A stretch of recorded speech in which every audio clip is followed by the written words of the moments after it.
Quite recently, I was in conversations with somebody, and the person said to me, why do you openly discuss your shortcomings, making reference to this channel?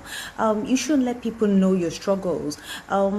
Just discuss your wins and achievements. These days, that's all people want to hear. Everybody wants to be associated with success. Touché. I completely agree. It's a clever statement. But my question is, what about the scars?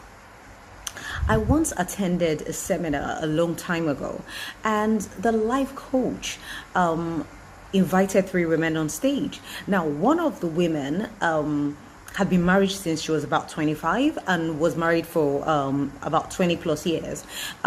She had about 4 kids. Another woman, the second woman, had been divorced with 3 girls. Then the last woman had never been married at all.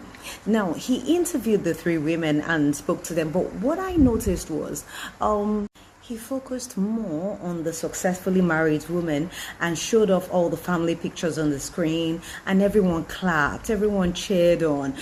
Everyone celebrated the woman's wins and achievements.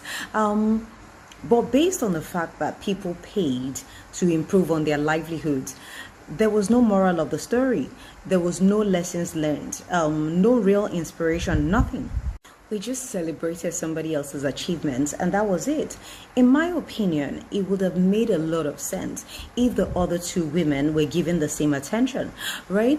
For instance, the divorced woman, she's not the only one. There's so many other people like her wanting answers.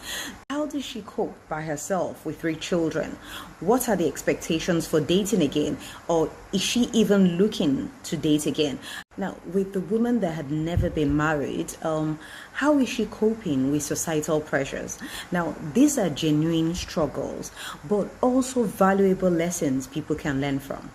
A lot of us like to celebrate our wins and achievements and leave out the scars as though it's a negative thing, when in fact you have to value your scars because it's proof of legitimacy. It's proof of the barriers you have overcome, and everyone values proof, right? If you go to the supermarket to buy groceries, you're given a receipt as proof of purchase, yes? If you buy a house, you're given a certificate of ownership. If you get married, even though you recite your vows before your family and friends, you're still given a marriage certificate as proof of legitimacy.